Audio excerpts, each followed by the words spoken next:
কোন অবস্থায়? তোমার জন্য বড়া ভেজে এনেছি। খাবো।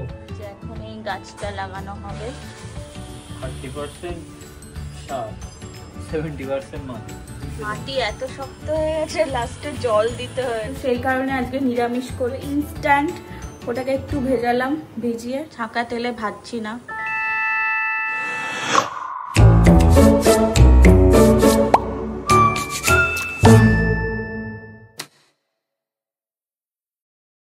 সকালবেলার ব্রেকফাস্ট রেডি হচ্ছে।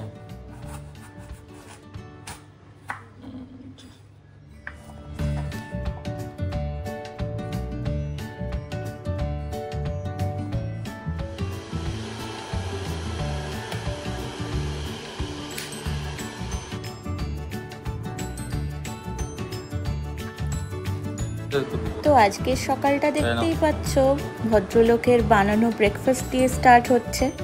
Hello everyone, welcome back to our channel. সবাই কেমন আছো? আশা করি সবাই খুব ভালো আছো। আজকে আর একটা নতুন ব্লগ নিয়ে চলে এসেছি। আজকের সকালটা কিন্তু এরকম সবুজের মধ্যে দিয়ে স্টার্ট হলো। একটু মাটি মিক্স করে নেব। সারের সাথে মাটি 50% সার 50% মাটি নাকি? 30% সার, 70% মাটি। ও আচ্ছা, তাই করছি, জানি না। মাটি এত শক্ত হয়ে গেছে, লাস্টে জল দিতে হয়েছে। ভালো আছে।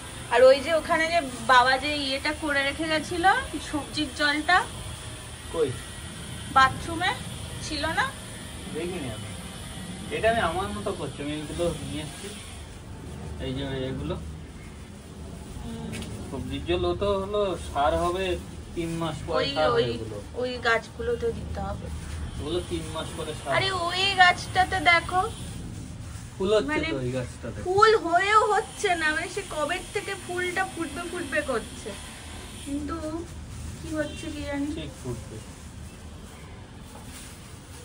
এগুলো ইয়ে দিয়ে, পেপার দিয়ে হয় না অ্যাকচুয়ালি। তোমার একটা গ্লাভস কিনে দেবো। না, গ্লাভস দিয়ে হয় না, হাতেই। গ্লাভস দিয়েই করতে হবে। এই হাত ফাত লাগাই নাকি এতে? হ্যাঁ, হাত ছাড়া তুমি মাটি দিয়ে করতে পারবে? গ্লাভস দিয়ে চলবে। সবাই তো গ্লাভস পরেই করে দেখি। যারা করে গ্লাভস আনতে হবে তাহলে। ঠিক আছে, তুমি গাছ লাগাও, ওদিকে আমি রান্না করি।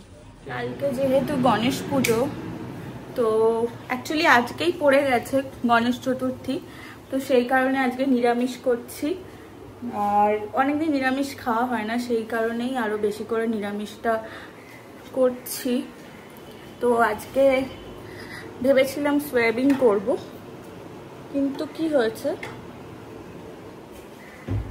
কিন্তু দেখলাম সয়াবিন নেই ঘরে। তো এখন বিজি আছে রান্না, এই কি বলছি, গাছ লাগানোর কাজে বিজি আছে। তো সেই জন্য দেখো কি করেছি, ঘরে একটু মটর ডাল ছিল ইনস্ট্যান্ট, ওটাকে একটু ভেজালাম, ভিজিয়ে মিক্সিতে দিয়ে বড়া বানালাম। এখন তোমাদেরকে দেখা, এখানে অনেকগুলো ভেজে তুলেছি, এগুলো ঝোলে যাবে। আর এখানে কয়েকটা ছোট ছোট আছে, এগুলো একটু খাবো আমরা।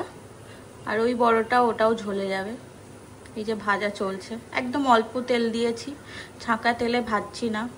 আর আজকে প্রচুর কাজ আছে। আজকে ঘর বাড়ি পরিষ্কার করতে হবে, মানে আমরা ছিলাম না 2-3 দিন, বাড়ি গেছিলাম, সেই কারণে ঘর বাড়িতে খুব নোংরা হয়ে গেছে, মানে ধুলো বালি যা হয় আর কি, তো সেগুলো সব পরিষ্কার করে ঘর মোছা এগুলো করতে হবে। আর যেহেতু কালকে আরও পুজো, আর পুজো তো আমি নিজেই করি, নিজেই করব, তো ঠাকুরেরও বেশ কিছু জিনিস আনার আছে। আর এই তোমাদের গণেশ পুজোর কার কি প্ল্যান? তোমাদের বাড়িতে কার কার বাড়িতে গণেশ পুজো হয়? গণেশ পুজো কারা কারা করো? আমি করি প্রতি বছর, মানে বিয়ের পর থেকে আমি স্টার্ট করেছি। তো আমার ভালো লাগে, আমার বিভিন্ন রকম পুজো করতে খুব ভালো লাগে। আমার একটা বেশ মনে একটা আলাদাই শান্তি পাই।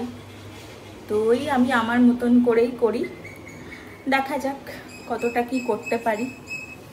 চলো রান্নাটা করে নিই, তারপরে এই বড়াটা হয়ে গেলে তোমাদেরকে ফাইনাল লুক দেখাবো। আর ও গাছটা লাগিয়ে নিক, তারপরে তোমাদেরকে দেখাবো কেমন লাগছে। এই যে এখন এই গাছটা লাগানো হবে।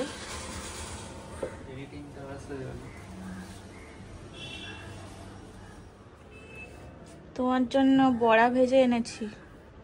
খাবো আগে ভেজে তো এখানে রাখবো,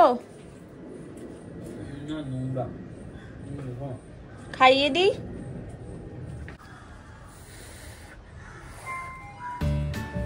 ভদ্রলোক সকাল থেকে খাচ্ছেন, সেই জন্য ভাবলাম যাই একটু খাইয়ে দিয়ে আসি।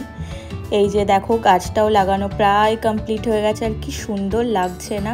আর গাছ লাগাতে কিন্তু একটা আনন্দই হয় আলাদা। তো তোমরা কারা এরকম ভালোবাসো? এই যে দেখো, তোমাদেরকে বলেছিলাম বড়ার ঝোলটা দেখাবো, এখানে কিন্তু বড়ার ঝোলগুলো সব সোক করে নিয়েছে, এই জন্য এরকম দেখাচ্ছে। আর একটু বানিয়েছিলাম পটল পোস্ত। ব্লগটা এখানেই এন্ড করছি। গণেশ পুজোর প্রিপারেশন কিন্তু নেক্সট ব্লগে আসছে।